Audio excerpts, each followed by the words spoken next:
today we'll be focusing on big beams. So out of this Saligna hardwood log, we'll be sawing 6x4 and 12x4. So sharpening's a very easy process on the saw. You use the same drill that powers the saw up and down to actually sharpen your blade. So you just pop that pin in, line the hole up like so, and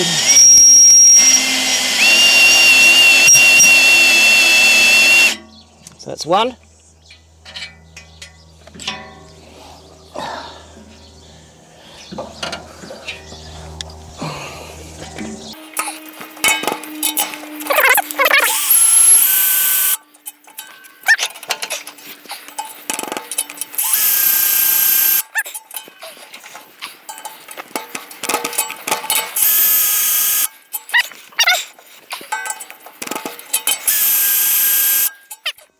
You don't need to get carried away with sharpening. You just want to feel the front edge of your tooth.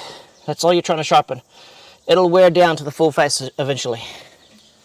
Okay, for horizontal sizing. So you just roll this around to the bottom line of that black mark right there to the top edge of the indicator. And then you just follow it around as a radial ruler. So if you want to go to 25, you wind it to 25 or 50. Now you do have imperial here, so if you're 2 inches, that's 2 inches right there. Now you don't want to wind to your point and go, oops, I went too far, and just wind it back a little bit, because you'll lose some accuracy from one end to the other.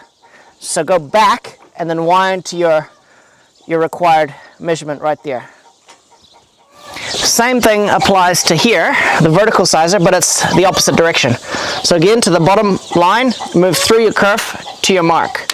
So we're going to go down, down, and that's 1 inch. Again, if you go too far, you don't want to just go back to there. You want to go right up 1 inch and then try again. So that's it. So that way it's accurate as you go down both ends. So before we start milling, what I like to do is I'll swing the blade into vertical, and I'll just sight that blade from one end of the log down to the other. So that blade should be perfectly center through your log. I've already aligned it, so that's good. Swing the blade into horizontal, and this is for your first cut. So I again sight the blade down the log from one end to the other, and we want to be about 1 inch to 2 inches below the edge of the log to start, which it is. So we're good to go.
So we've taken the top slab off, and we've made some fillets over here. So you saw that driving forward, back and forth, and then plunging in at the other end again and bringing it back, cuts them all free. So now we've got a good face. So I would say we should take a vertical drop. I'll go down 6 inches, and we're going to cut a bunch of 6x4, and maybe even a 12-inch to start with on this side. Okay, so I'm going to drop it down 12 inch, and then I'm going to come back up 6 inch after that. Okay. So we bring it back to the curve mark right there, and down 12 inches. We're just following that dial all the way around. until it gets to 12 inches. We go to 300 mils as a preference. All right, so then I just wind it back to the entry cut again, all the way.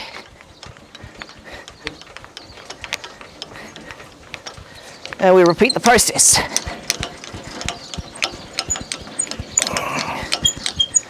It's important to note, because we're doing deep vertical cuts, you've got to get that blade lined up perfectly straight to the beam. And you've got to ensure that water's getting on that blade too.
Until we have a nice long forge.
Alright, so there's a couple of things here to point out that we're still not cutting optimally. And the reason I say that is you can check the intersect point where the blade comes through. So there should be a little square here all the way along the length of the cut. All the way down here. Which it's pretty consistent all the way through here. But we're getting a predominant score marks on the front edge, so the blade is creeping off to that direction, and we want to straighten it true. So that should come out nice and clean. So what I'm going to illustrate here is as I turn the saw on again, and as I drive it back into the cut, I can predict that that blade is going to want to cut this edge here as I drive it back forward into the cut, and it shouldn't. It should just go straight in there and just maybe touch that slab face there. So we need to adjust that blade just a little bit so that that comes out true. And the deeper the cut, that's when you tell that your adjustment's out. So I'm just going to start the saw, drive it back in there.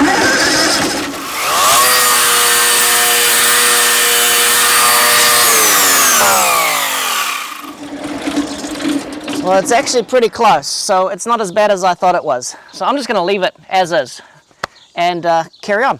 I'll do one more 12 by, and then I'll raise it up and I'll do a series of 6-inch.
What do you reckon, Quinn? More 12-inch or go back to 6? Pretty nice boards. We're getting into the heart though, so we'll probably want to cut above the heart. We'll bring it up to 6 inches, so we'll just show you how to bring it back up from 12 inches. So here we go. We're going to follow that scale all the way back. So now we're 275, 10-inch, 8-inch, 7-inch, 6-inch. So I'll go up higher and then I'll lower it down onto the 6-inch. Go down. Okay, now that's going to be a nice, accurate 6-inch.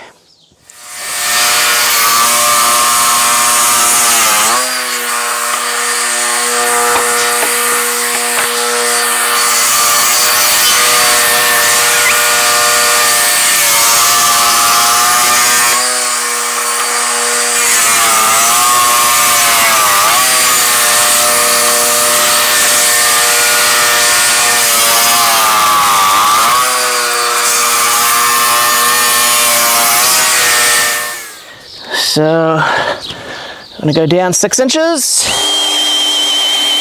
2-inch, 3-inch, 4-inch, 5-inch, and 6-inch, right? So wind that back, ready to go.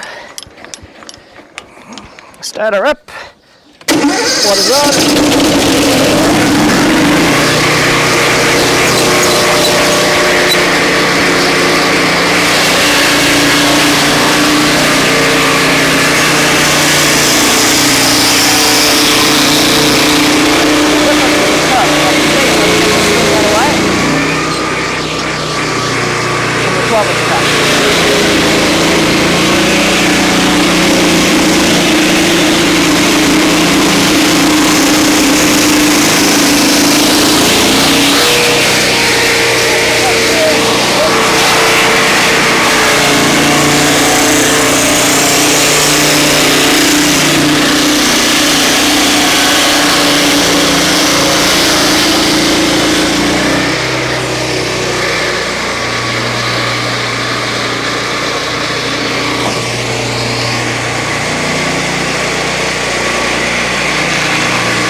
getting that out.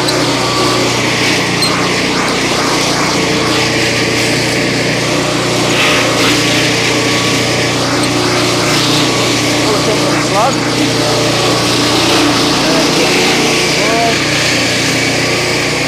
There we go.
To go into that cut slowly here, just get this bounce, chatter, it's sprung open. Alright, that's not so bad.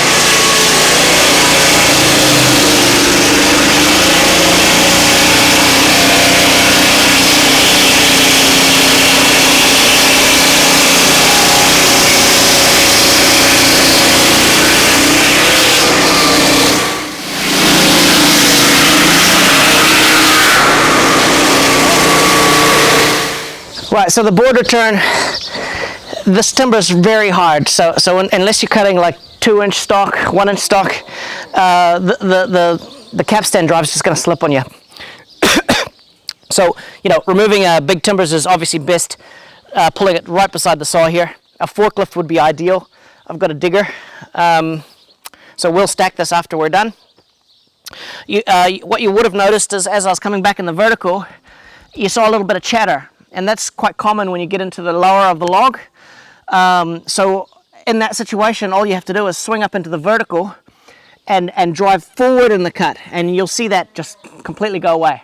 So if you're starting to get a little bit of bounce like this from your log being too light, reverse the pattern and drive forward in the cut. Come back, forward in the cut, and then cut them all free sectionally.